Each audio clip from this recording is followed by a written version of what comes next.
Zcast – авторски подкаст на Клуб Z за политика, култура и добро възпитание. Здравейте, уважаеми зрители и слушатели на 214 епизод на Zcast. Аз съм Христо Попов, а при мен в студиото на Zcast е Панайот Стефанов, създател и главен редактор на 032. Благодаря ти, че си тук в нашото студио да си поговорим малко за култура. Здравей, благодаря за поканата. Да, с Панайот ще ни прощавате, но този епизод ще си говорим на ти, тъй като се познаваме с Панайот още от преди повода за нашата среща, именно 10-та годишнина от създаването на списанието му 032. И всъщност от там, може би, трябва да започнем 032, но сякаш това списание е крайният резултат от зараждането на твоята любов към културата и по-конкретно от решението ти от консуматор на култура да се превърнеш в продуцент на култура.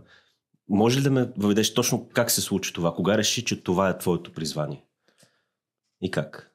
Не беше съзнателно решение, по-скоро обстоятелствата направиха така, че този път ми се разкри, така да се каже. Обстоятелствата са, че точно тогава се заговори по-силено за Пловдив в Европейския столица на културата, 2014-15. Това съвпадна и с влизането ми в факултет по журналистика, където също трябваше да изберем тематичен профил, комбинирано с шовинистичните настроения на пловдивчани и с така желанието ни да пишем. И така с течението на тези обстоятелства резултатът е списание за култура, с фокус в началото изцяло пловдивски, и той еволюира, се разшири във времето и днес така имаме амбициите и желанието за по-голямо покритие в национален план и разпространение. Разкажи малко повече за 032. Ти спомена няколко неща, но каква ти беше първоначалната концепция? Дали изцяло ще е фокусиран за Пловдив в различни аспекти на града? И също така ми е любопитно, освен самото съдържание, как въобще се случи цялото нещо да го напечатат това на хартия, защото знам, че е ужас, камо ли за тинейджери да се занимават с такова нещо, през какви перипетии сте минали, особено в самото начало, всякакви такива истории ще са ми много интересни. Да, абсолютно аматьорско начало, без никакви контакти и опит в така издателската сфера, абсолютно проба грешка във всяко отношение, независимо дали списването на самото издание, съответно търговските въпроси, свързани с продажба на рекламата, тъй като 032 се разпространява безплатно. Мислиш си в началото, че ще може да се издържа изцяло с реклама. Бързо разбрахме, че това няма да се получи. През самото разпространение по местата, по-късно усложняването на дигиталното присъствие на списанието, разбира всички административни неволи, които може да се появят. Ние тепърва ще си говорим за някои от тях, но интересен ми е на мен въпрос. Всъщност, кога точно ви беше първата премиера на първия брой? Може да ми разкажеш нещо за самия ден, какво ти беше усещането? Очакваше ли, че ще продължавате 10 години по-късно да издавате 032? Да, какви ти бяха очаквания? На 20 години млад човек си мисли, че ще завладее света с идеята, която го е сполетяла. Беше 11 септември 2015 година първата премиера. Веднага с нея заваля изведро. В Пловдив, нали така? Да. Валя цяла нощ и се криехме по улица от тези пъйси под праговете на някои врати. Часове. Буквално потоп беше. Наскоро някой ми говори пак за този дъжд. И така се шегувах, че не спря да вали от тогава. За нашия екип. Това може би е за късмет, нали? Да. Е тръгнало. Но сега наскоро, като отбелязахме годишната, пак валя. И събитията ни в Пловдив. Но да, ако мога да отговоря накратко на въпроса си, мислихме, че ще получи всичко с едно щракване на пръстите. Разбира се, то не се случи така, но голям инат развихме. На всеки 3 месеца си навивахме нещо ново на пръстите, че сега ще пипнем, тук ще променим там. и това ще така завърти колелото и в някаква степен още си мислим такива поправки, но вече може би не такава наивност, каквато беше преди 10 години. Да, въведи малко в начина, по който, особено в началото, извършихте подбора на теми. Аз, например, мога да изразя моите впечатления, тъй като съм фен на списанието ви още от самото начало. Особено с броя за Тютюневия град, с снимките от преди пожара, който след това го разруши. Така, все още го пазя и ми е като останал спомен за това как на самата премиера и после последвалите събития. Но да, разкажи малко за самите теми. Знам, че имате броеве за конкретни местенца в Пловдив, имате за музиката на Пловдив, или по-скоро за джаз беше на Пловдив, за поетите на Пловдив, за футбола имате. Може ли да ме въведеш точно как избирахте? Сега ще разгледаме този аспект на нашия любим град и как подхождахте и въобще. И също така по какъв начин еволюира процеса ви на разсъждение на това, какви текстове да пускате, как точно да разгледате конкретната тема. Това с трети брой, посветен на тютюневите складове, беше интересна история, защото ние бяхме подготвили темата точно преди да влизаме в печат. Беше началото на месец март, 6 или 7 март, и точно понеделника преди да изпратим брой за печат, тогава багерите захапаха фасадата на склада, който бяхме избрали за поставим на Курица. И всъщност това отложихме влизане в печат, така преработихме някои текстове през нощта, нали.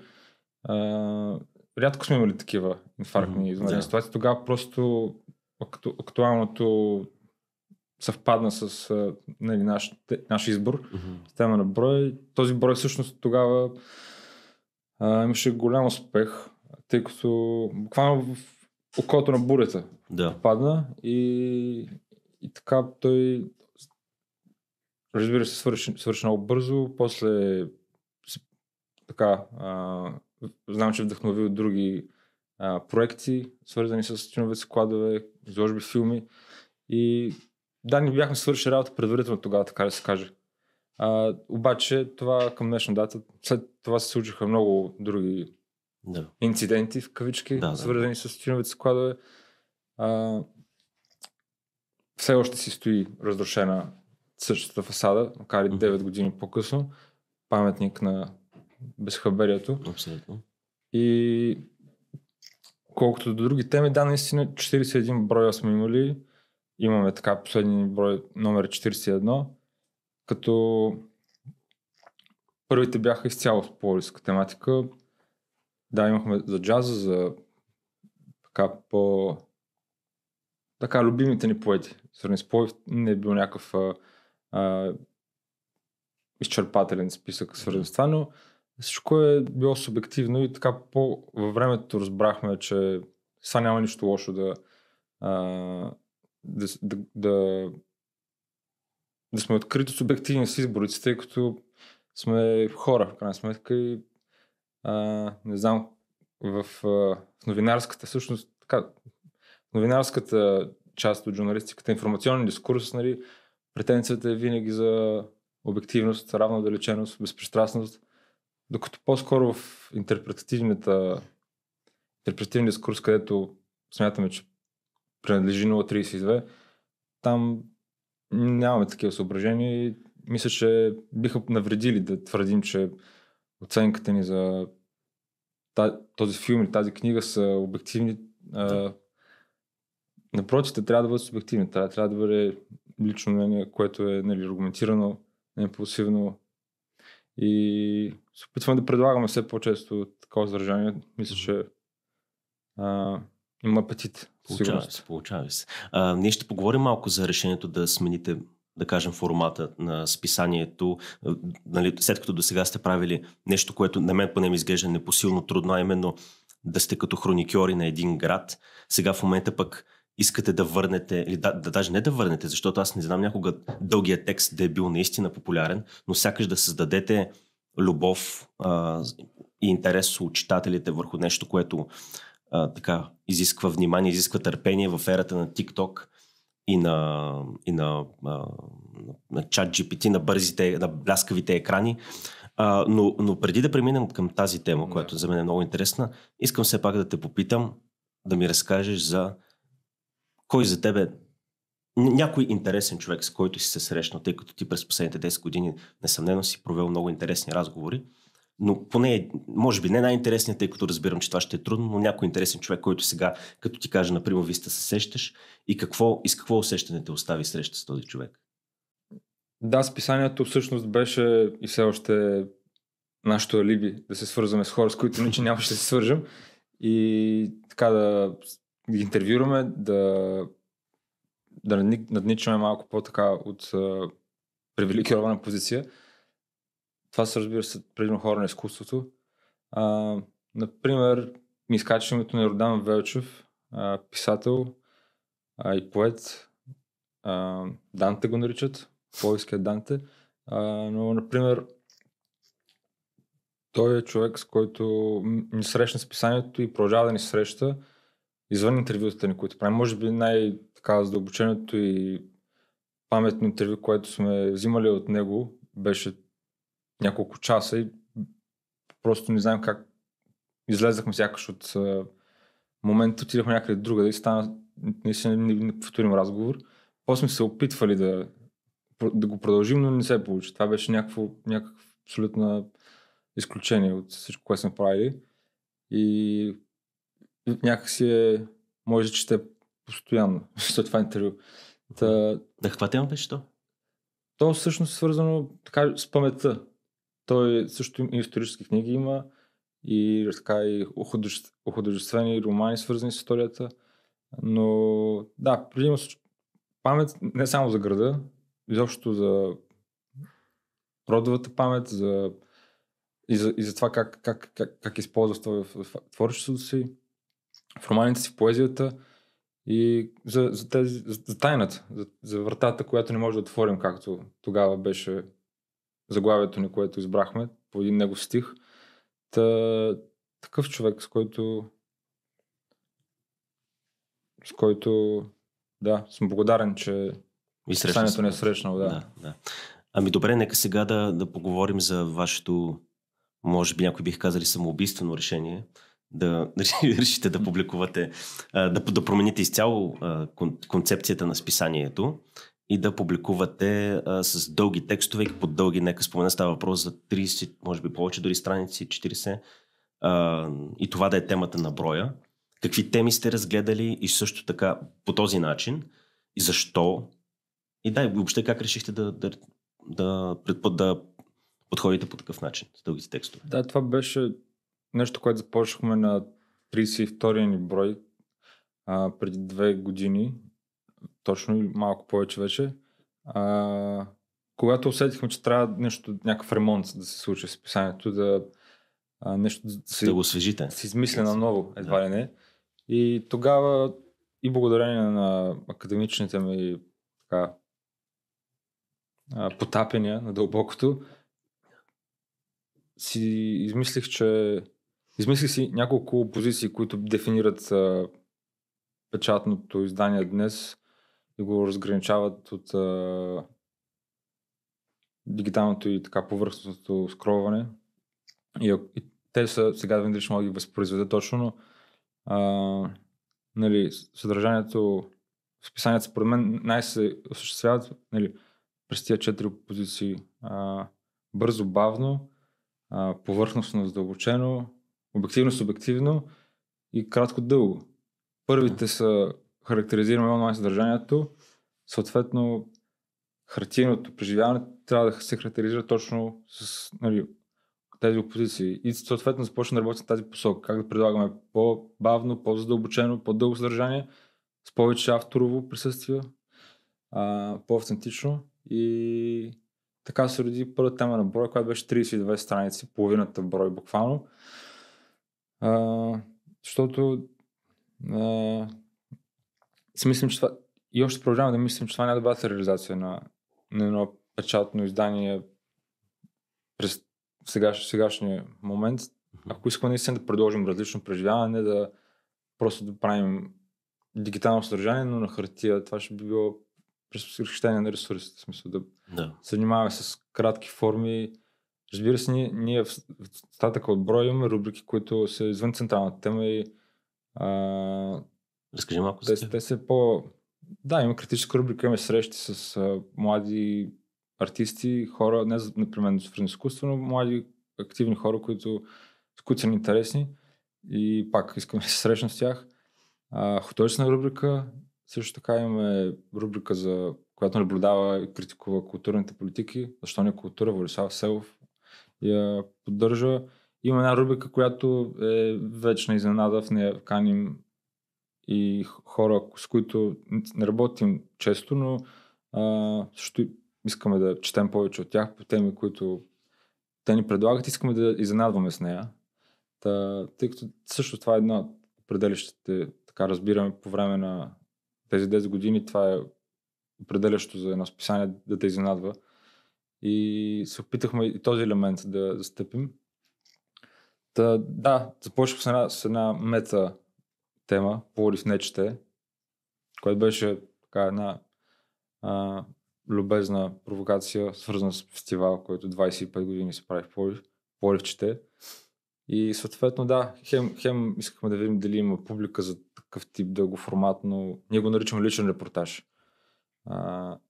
Дългоформатно предложение, сочно и с илюстрации, и с текстове, и с така нещо, което никой друг не предлага на хартия в България. И всъщност имахме така неочаквана обратна връзка от хора, много също нова публика, която да, ни насърчи и за времето, така вече 2 години има 9-10 такива разработки. Така, вече не са 32 страници, но пак са най-голяма част от броя с тези истории. И примерно започваме 10-11 хиляди думи, сега съм малко по-малко, но отново са така знамето на броя тези истории. Основно са солиден брой. Добре да засегнем една тема, която е много чувствителна за всички медии.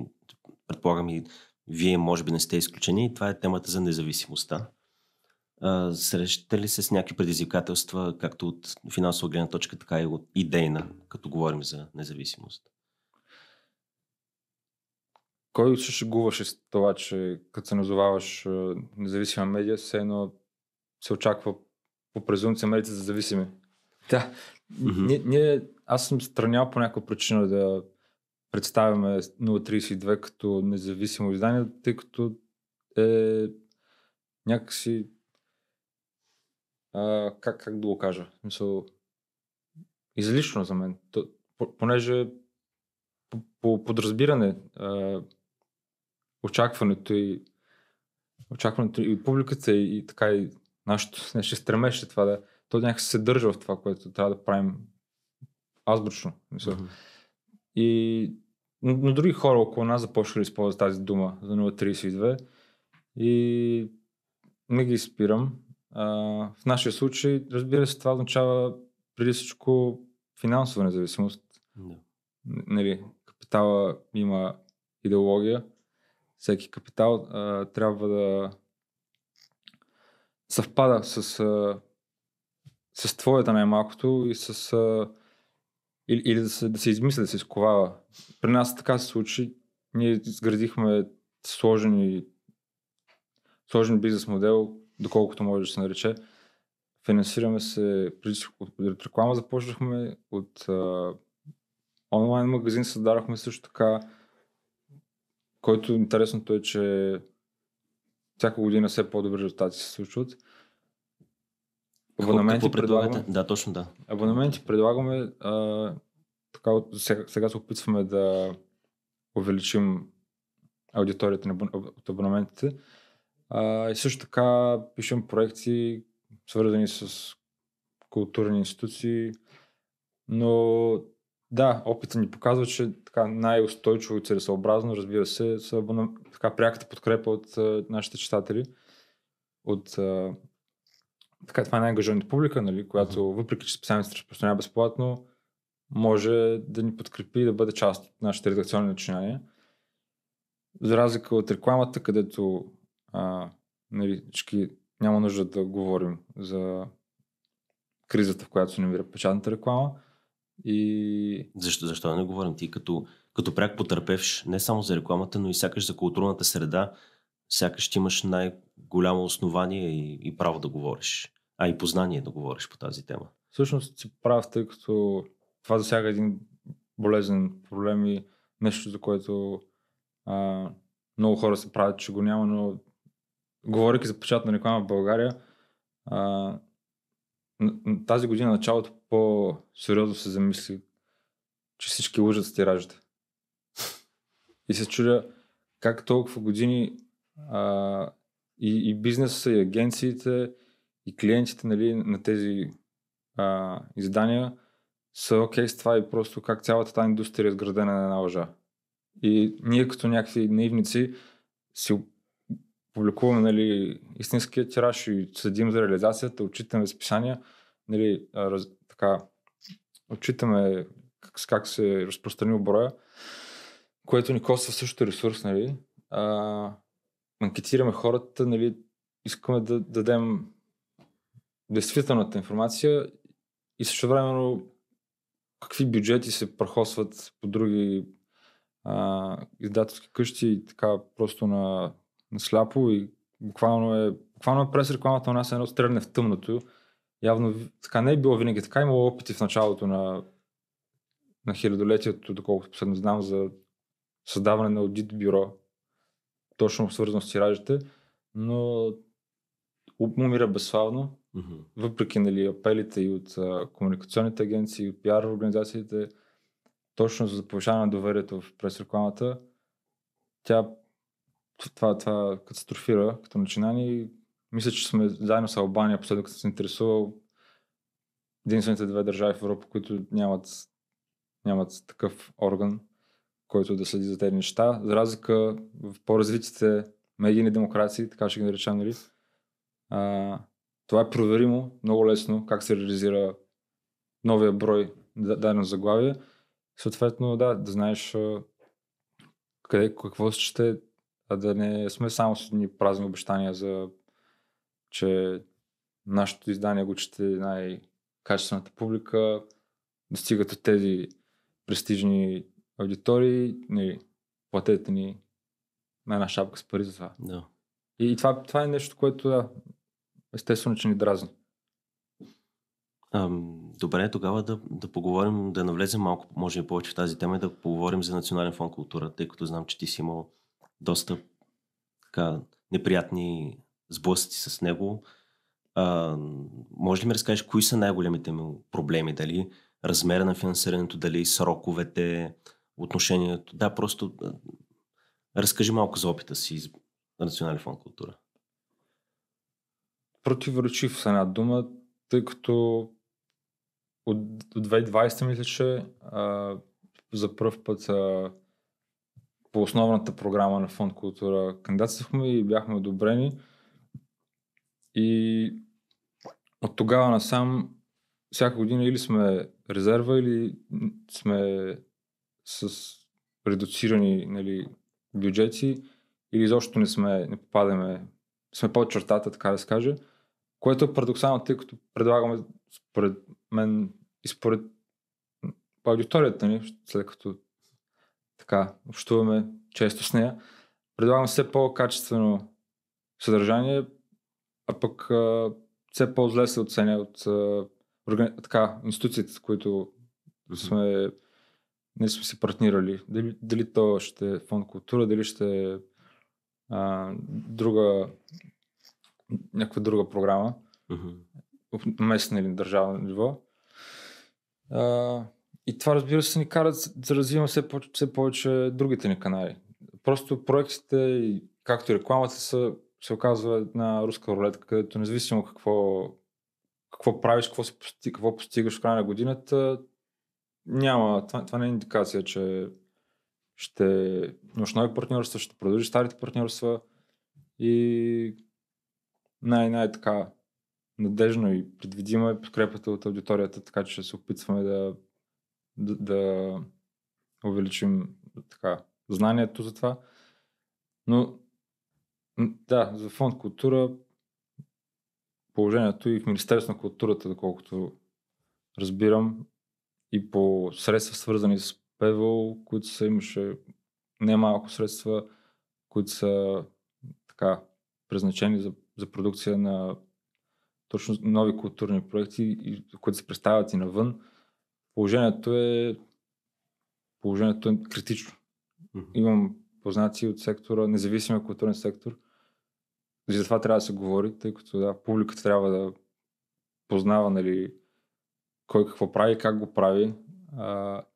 Независимия културен сектор, с който се идентифицираме и ние, нали, въпреки че не знам дали той се идентифицира с нас като медийна организация, но там работят ни хора, които така по неволя развиват много комплексни умения, стават администратори и жертват творческото начало, вероятно, за да се борят за едни средства, които така, компромисни, да кажа, в смисъл. И конкретно сега знам, че например, страшни абсурди, да кажем, тези средства от ПВО, знам, че много хора трябва първо да реализират проекти, които са 12 или 24 месечни, да платят цялата сметка, да ги отчитат някъде напред във времето и след това да им се изплати съответната сума, което това става дума за стотици хиляди левове, които трябва да ипотекираш апартамент, вероятно, за да разполагаш такъв, за да някой да ти отпусне такава сума или да теглиш кредити, които пък банките не го представяш си, нали, как може на независима културна организация такива суми да... Просто става един абсурд, параграф 22, където на магия, ако се случват изобщо нещата и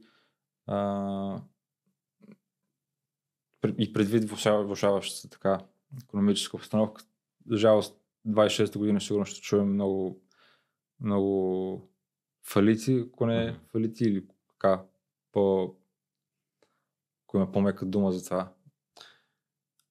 Кризи, да кажем. Да, кризи свързани с културна организация, но не само. Просто ние сме свързани с тях. Добре, така доста минорно минава, за съжаление, нашия епизод и не мисля, че ще стане много по-добре. Да, защото иначе поводът е положителен, нали, 10 години, 0,32. Аз мислих, че ще е малко по-различен тон, но разбира се, ти очаквам от тебе да представяш нещата такива, каквито са. Поговорихме за... Разбрахме, че няма какво да спечелим, да загубим, ако не казваме това, което мислим. Да, съответно, това е новата ни стратегия. Супер, да имате успехи с нея. Добре, поговорихме за проблемите на бюрокрацията и на държавата. Сега да се обърнем към едно ново предизвикателство, а именно изкуствения интелект. Аз съм ти следил постовете във Фейсбук, това е тема, която те вълнува теб. И искам да те попитам, как се остава автор в ерата на ChatGPT? Мисля, че все по-лесно.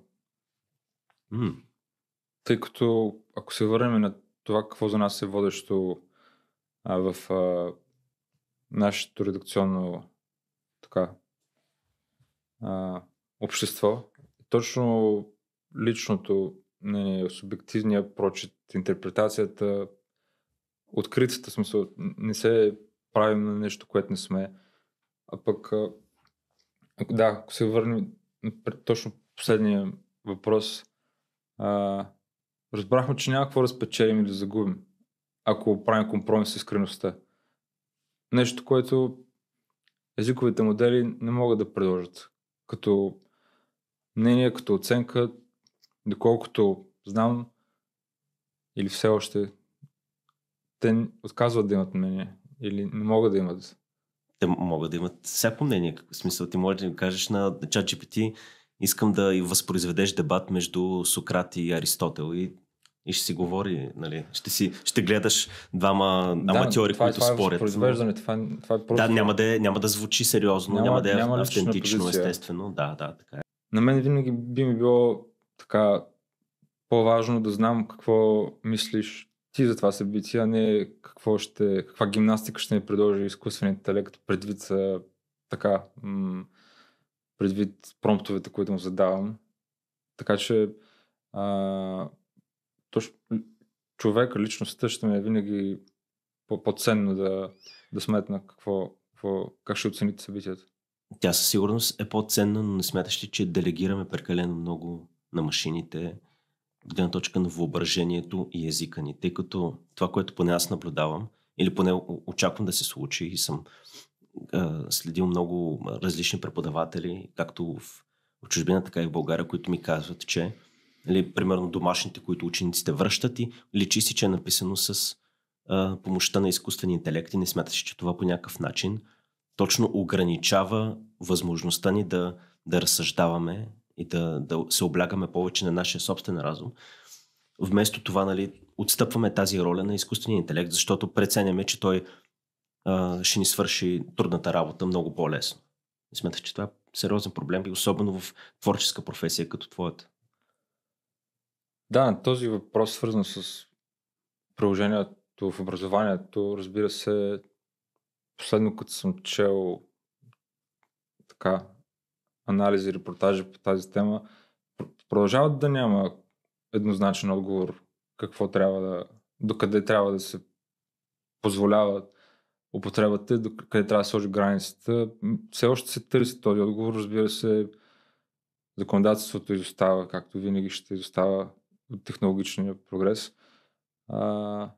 Но пък аз по-скоро съм оптимист, защото това ще направи пак единствено по-ценно уменията, с които това звучи непопулярно, но ще направи по-ценно уменията точно на нашата професия, на било на журналистическа професия или на артистите, точно уменията да напишат едно оригинално изречение, да напишат една добра история. Това ще става все по-видима разликата между истинския талант и посредственото съдържание. А не смяташ ли, че изкуственият интелект ще става все по-добър и по-добър? Може би след 10 години сега в момента може да усещаме къде са неточностите и гафовете на ChatGPT, на неговите събратя, но след 10 години може би изкуственият интелект ще е толкова добър, че едно наистина изречение, което ще ти изглежда оригинално, ще е създадено от роботи. Дори мога да ти дам за пример, може би в друга сфера, в музиката. Вчера излезе едно проучване, 9000 души са участвали в него, на Ipsos и на още една организация. 97% от анкетираните не могат да правят разлика между музиката, която е създадена от изкуствен интелект и от... Да, и в България Георги Караманев много експерименти направи такива. Действително не можеш примерно той с рисунки, с аудио и с видео, мисля, че не може да се различи. Последно даже мисля, че беше констатирал, че той или някой около него, че няма как да различиш вече поезията. Дали е от изкуствен интелект или създаден от човек. Но какво ти кажа? Усещането ми е, че просто авторите, за които си струва да пишат, да издаваме, например, не мисля, че някога ще постигне нивото на най-добрите. Не мисля, че могат да бъдат заместени от изкуствен интелект. Не, в никакъв случай. Примерно, наистина, дали то ще бъде някакво повествование или рецензия, да кажем, ако пак говорим за 0.32, рецензията, които публикуваме, не си представям от авторите, с които работим, не си представям как може да се родят от изкуствен интелект. Наистина, в смисъл, просто тъй като те са на първо място лично мнение и да кажем оценката на един албум, нов музикален,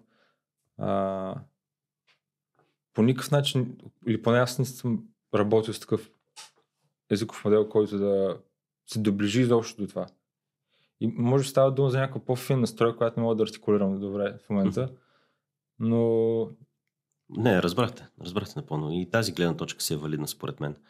И затова по-рано казах, че има апетит към това нещо, защото например от една година по-интензивно предлагаме, се опитваме да се доближаваме до едно време какво се нарича оперативна критика. Ритмично появяващо се мнение за артефакти и виждам, че това са най-четените материали в сайта и с най-споделените в мрежите и това са точно така, има глад може би новите публики никога не са се докосвали до критическо съдържание и това сега е един хоризонт, който може да се развиваме. Но мисля, че и публиката би разбрала какво им предвид, ако просто влезе в критична рубрика и не само нашите. Да. Разбрахте. Ти вече спомена за сайта си, ние ще оставим естествено линки, хората могат да го намерят, но все пак има и някои, които могат да се докоснат до последния брой на 032 в някои, на какви места ги оставят в момента? Може да разкажеш, да споменеш може би няколко или какъв тип заведение било то за бързо хранене или пък образователно или на какви места ги оставят списанията, къде могат да си ги намерят? Най-различни не сме се фиксирали в една тясна ниша, но имаме и заведения, имаме и магазини, които са така, не говорим за големите вериги, по-малки симпатични места. В големите градове, нали? И в кафенета, и в галерии, и в културни центрове, и в университети разпространяват близо 90 места в 9 града към днешна дата. Списъка го има на сайта ни, може всеки да провери. Последното място, примерно в Петрич, ми писа едно място, едно кафе, което разбирам, че е така кафето, което бих посетил в Петрич. Безплатно кафе. Също така в Благоевград, Търново, Русе, имаме точки, Варна, Бургас, разбира се, Пловдив и София най-много. И така, краткосрочната ни цел е в София да достигнем 50 места. Добре, сега ще завършим с темата за изкуствен интелект, с един доста по-мрачен сценарий. Да предположим, че прогнозата на Джеймс Камерън в Терминатора се потвърди. Машините организират бунт и изтребят човечеството и се опитат да заличат цялата човешка култура, но не успяват, защото остава едно копие на 032. Та въпросът ми е, кое е това копие, защо точно, кое копие ти би искал да остане, за да може извънземните 7 милиони години, като ни посетят, да го разгледат и изследват? Ще използвам момента да разкажа за книгата, която издадахме по повод 10 годишната ни. Тя точно с тази задача, амбиция се появи да уловим есенцията на тези 10 години, точно ако някой не извънземните, но ако някой след 80-90 години намери следа от 032 в библиотеката на баба си, да си отговоря на въпрос, струва ли се да го изхвърля или да има защо да го запази. В тази книга групирахме големите 15 теми на 032 на авторите на списанието, на събеседниците му и в контраст с хронологията, на която сме издавали тези материали, сега сме ги групирали точно контекстуално и всъщност разбрахме много нови неща. И имаме коментар нов към днешна дата по тези теми от нас. И всъщност сме много доволни от крайни резултати. Ако някой сега разбира за 032 или след 100 години, това ще е правилната врата за да разбере и разбира се, броевете си остават в пълнота тези въпросни. Добре, много ти благодаря за това участие. Надявам се да се видим след 10 години. До тогава държавата да не ви е заличила или пък машините да не са ви заличили, да сте си все още тук, да си малко по-оптимистично настроен и да имаме по-добри, дори и по-рано по-добри поводи да се виждаме и да говорим за култура. Това беше 214 епизод на Zcast. Аз съм Христо Рим Попов. Говорих с Панайот Стефанов и до нови срещи. Zcast. Извън релсите на обичайното говорене.